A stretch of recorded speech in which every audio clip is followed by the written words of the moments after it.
Welcome to on tips chemistry. अगर मैं आपसे पूछूं कि ऑर्गेनिक केमिस्ट्री का कौन सा topic NET GATE and IIT JAM के लिए इम्पॉर्टेंट है, तो उसमें सबसे पहला नाम आता है रिएजेंट्स एंड नेम रिएक्शंस का। Although reaction mechanism is also important, पर क्वेश्चन ये है कि क्या सिर्फ नेम रिएक्शन करना काफ़ी है या रिएजेंट्स करना काफ़ी है, तो आंसर है नहीं। डायरेक्ट सिंगल स्टेप क्वेश्चन नहीं आता है कि रिएजेंट का क्वेश्चन है या फिर नेम रिएक्शन का क्वेश्चन है। मल्टी स्टेप क्वेश्चंस एग्जाम्स में होते हैं। फर्स्ट स्टेप में हमसे वो पूछ सकते हैं किसी रिएजेंट का क्वेश्चन, एंड सेकंड स्टेप में कोई नेम रिएक्शन वहाँ पे लग रही होगी, तो इस टाइप से क्वेश्चन आते हैं। तो हम लोग ये सोचें कि सिर्फ रिएजेंट्स कर लें या फिर सिर्फ नेम रिएक्शंस कर लें, तो वो काफ़ी नहीं होगा, उससे क्वेश्चन अटैम्प्ट नहीं हो पाएगा। तो अभी हम लोग बात कर रहे हैं रिएजेंट्स एंड नेम रिएक्शंस के बारे में। तो अगर मैं बात करूँ रिएजेंट प्लस नेम रिएक्शन कितने मार्क्स का एग्ज़ाम्स में आता है, तो ऑन एन एवरेज नेट में 25 मार्क्स का आता है एंड गेट में 8 मार्क्स का ऑन एन एवरेज आता है। तो अगर हम बात करें इम्पोर्टेंट नेम रिएक्शंस की, तो अगर आप लोग ये सोच रहे हैं तो कि मैं 1-2 नेम रिएक्शंस कर लूँ, क्या वो काफ़ी हैं, तो इसका भी आंसर नहीं है। अगर आप ये सोच रहे हैं कि मैं सिर्फ 2-3 नेम रिएक्शन करूं, तो वो बिल्कुल गलत है। अब आपके लिए ये वीडियो नहीं है, क्योंकि 2 या 3 नेम रिएक्शन से कुछ भी नहीं होगा। आप लोगों को काफ़ी सारे नेम रिएक्शंस करनी पड़ेंगी क्वेश्चंस अटैम्प्ट करने के लिए, क्योंकि कई बार 1-2 नेम रिएक्शन से क्वेश्चन आता है और कई सालों तक उसमें से क्वेश्चन ही नहीं आता है। कुछ नेम रिएक्शन से एकदम से क्वेश्चन आ जाता है, तो हमें सारी रिएक्शंस करनी पड़ती हैं। तो मैंने लिस्ट बनाई है कुछ इंपॉर्टेंट नेम रिएक्शंस की। तो सबसे पहले Shapiro reaction, Bamford Steven reaction, ये दोनों रिएक्शंस इंपॉर्टेंट हैं। उसमें से शपीरो रिएक्शन तो काफ़ी ज़्यादा इंपॉर्टेंट है। इन दोनों रिएक्शंस में सिमिलरिटीज़ हैं काफ़ी सारी, तो मैं कोशिश करूँगी कि इन दोनों नेम रिएक्शंस को एक साथ कराऊँ। एंड आगे भी जो भी नेम रिएक्शंस होंगी जिनमें सिमिलरिटीज़ होंगी, तो मैं कोशिश करूँगी कि उन सभी नेम रिएक्शंस को एक साथ कराऊँ to make you more clear. तो अगली नैप रिएक्शन कुछ खास इंपॉर्टेंट नहीं है, पर फिर भी उसमें से आई थिंक एक बार क्वेश्चन आया है। शार्पलेस एसिमेट्रिक इपॉक्सीडेशन तो काफ़ी ज़्यादा इंपॉर्टेंट है। विटिक रिएक्शन भी बहुत ज़्यादा इंपॉर्टेंट रिएक्शन है, और बार्टन रिएक्शन भी काफ़ी इंपॉर्टेंट है। ये pericyclic reactions, pericyclic and photochemistry में से है रिएक्शन। नेक्स्ट बर्च रिडक्शन, ये जो है रिएक्शन ये काफ़ी ज़्यादा इंपॉर्टेंट है। हम लोग इसको रिएजेंट्स में भी पढ़ते हैं, पर मैंने इसका नाम नेम रिएक्शंस में लिखा है। तो ये इम्पॉर्टेंट है, इसमें से काफ़ी बार क्वेश्चन आया है, नेट में तो काफ़ी बार आया है क्वेश्चन। चिची-वेबिन रिएक्शन, ये हेट्रोसाइकिल कंपाउंड्स में से है। Next Cope elimination and Corey Fuchs reaction, ये कुछ खास इंपॉर्टेंट नहीं है, पर फिर भी ठीक रिएक्शंस हैं, आप इनको कर लेना। Dakin reaction, Evans aldol reaction, Evans aldol reaction को करने के लिए हम लोगों को थोड़ा स्टीरियो केमिस्ट्री का आइडिया होना चाहिए। Next is Henry nitro aldol reaction. तो अगर हम लोग एल्डोल रिएक्शंस कर रहे हैं तो इसको भी करने में कुछ खास बुराई नहीं है, बिल्कुल ईजी रिएक्शन है ये। Next is aldol reaction, Cannizzaro, benzoin condensation and Reimer Tiemann reaction. Is aldol to Reimer Tiemann reaction, ये सभी के सभी रिएक्शंस जो आईआईटी जैम के लिए इम्पॉर्टेंट नेम रिएक्शंस हैं, वहाँ पर आ जाता है इनमें से क्वेश्चन, बल्कि वहाँ पर नेम रिएक्शन से डायरेक्ट क्वेश्चन भी आ जाता है। पर वो अलग बात है कि उसमें मल्टी स्टेप होती हैं वो नेम रिएक्शंस। फर्स्ट स्टेप में कोई और नेम रिएक्शन पूछते हैं, सेकंड में कोई और नेम रिएक्शन पूछते हैं। नेक्स्ट इज हॉफमैन-लॉफलर रिएक्शन, ये भी पेरिसाइक्लिक एंड फोटोकेमिस्ट्री की नेम रिएक्शन है। हाइड्रोबोरेशन रिएक्शन, ये तो हम लोगों ने बीएससी एमएससी लेवल पे भी पढ़ी है, उतनी ही काफ़ी है ये पढ़नी, इसके लिए ज़्यादा स्टीरियो केमिस्ट्री का अप्रोच लगाने की ज़रूरत नहीं है, ये उतना ही काफ़ी है जितना हम लोगों ने बीएससी एमएससी में पढ़ा है, और ये इंपॉर्टेंट नेम रिएक्शन भी है।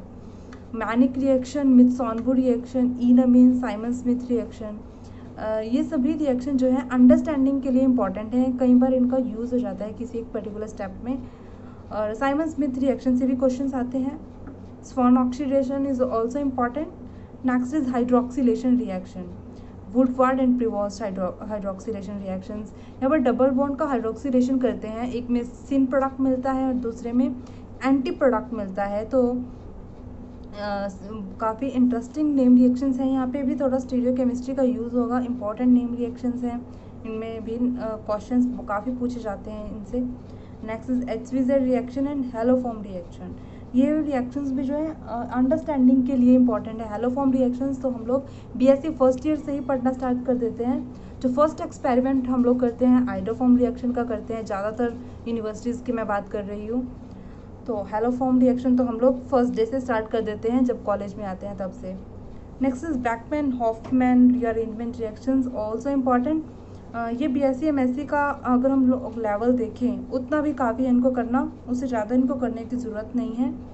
बेंजिल, बेंजिलिक, फेब्रस्की, फ्रेज, ये सभी के सभी जो नेम रिएक्शंस हैं जो हम लोग BSc MSc लेवल पे पढ़ते हैं उतना काफ़ी है। Next is pinacol and pinacolone rearrangement reaction and Wagner Meerwein. ये काफ़ी ज़्यादा इंपॉर्टेंट नेम रिएक्शंस हैं, इनमें से काफ़ी बार क्वेश्चन पूछा जाता है, तो इनको बिल्कुल अच्छे से करना। Next is oxymercuration and demercuration reaction. ये भी बहुत इंपॉर्टेंट है, हाइड्रोबोरेशन की तरह। ये भी हम लोग अगर BSc MSc लेवल का करें उतना काफ़ी है, पर ये इम्पॉर्टेंट भी है और ईजी भी है। Next is Robinson annulation. Robinson annulation reaction जो है अंडरस्टैंडिंग के लिए इम्पॉर्टेंट है। डायरेक्ट क्वेश्चन तो पॉसिबल ही नहीं है इसमें से, पर इम्पॉर्टेंट है। इन सभी को जो मैंने लिखा है ज़रूरी नहीं है उनमें से डायरेक्ट क्वेश्चन आता हो, पर उनमें अंडरस्टैंडिंग के लिए वो काफ़ी इंपॉर्टेंट होते हैं। किसी ना किसी नेम रिएक्शन में भी उनके कई बार स्टेप यूज़ हो जाते हैं। ठीक है, आप लोग चाहें तो साथ के साथ स्क्रीनशॉट ले सकते हैं सभी नेम रिएक्शंस का। नेक्स्ट इज बियर विनेगर ऑक्सीडेशन। ये तो काफ़ी ज़्यादा इंपॉर्टेंट रिएक्शन है।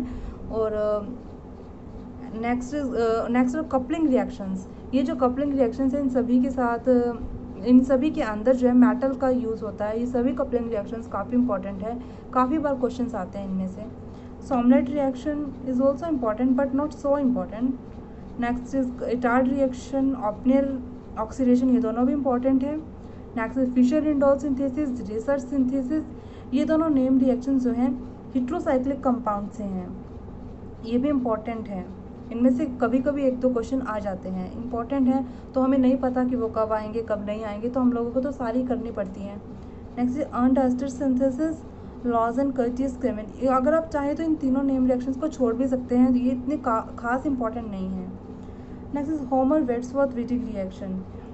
ये विटिक रिएक्शन होती है, वहाँ पर Z और ये दोनों एल्कीन्स हमें मिल सकते हैं, लेकिन ये जो विटिक रिएक्शन है इसके अंदर हमें हमेशा ओनली E एल्कीन मिलेगा। ठीक है, तो मैं ये भी कराऊंगी आप लोगों को। जो मेरी सीरीज़ होगी नेम रिएक्शंस की, उसमें मैं ये सभी नेम रिएक्शंस को कोशिश करूँगी कि सभी को कवर कराऊँ। Next is Darzens glycidic ester condensation. ये भी इम्पॉर्टेंट है। Next is Mukaiyama aldol reaction. इसके लिए हमें थोड़ा स्टीरियोकेमिस्ट्री का पता होना थोड़ा सा इम्पॉर्टेंट है। स्टीरियोकेमिस्ट्री इसके लिए थोड़ी सी इम्पॉर्टेंट है इसको अंडरस्टैंड करने के लिए, तो मैं इसको भी कराऊंगी। नेक्स्ट ये जूलिया पीटरसन टेप ओलिफिनेशन। ये तीनों ओलिफिनेशन रिएक्शंस भी इम्पॉर्टेंट है। तो ओलिफिनेशन रिएक्शंस हैं, वैसे तो विटिक रिएक्शन भी एक तरीके से ओलिफिनेशन रिएक्शन ही है। तो इजी रहता है ऐसे, अगर हम स्टेप बाय स्टेप सभी रिएक्शंस को पढ़ें तो इतना भी मुश्किल नहीं है। बस हमें एक दो रिएक्शंस को पढ़ना चाहिए एक साथ। हम अगर सारी रिएक्शंस को एक साथ लर्न करने की कोशिश करेंगे तो लर्न नहीं हो पाएंगी। तो एक टाइम में एक दो नेम रिएक्शन करो, और जब आप नेक्स्ट टाइम में कोई और नेम रिएक्शन करो तो पहले जो आपने पहले लर्न की है उनको एक बार लिख के देख लो, तो आपको इस तरीके से सभी नेम रिएक्शंस ईजिली लर्न हो सकती हैं। पर अगर आप सोचोगे कि एकदम मैं सारी नेम रिएक्शंस लर्न कर लूँ एक दिन बैठ के, तो वो नहीं हो पाएगा। आप नेक्स्ट डे सभी रिएक्शन जो है भूल जाओगे। So it's all about important name reaction, and I will make series of name reactions on my channel on tips chemistry, and I'll start making videos on reagents and other important topics of chemistry. So to watch these videos stay tuned with the channel.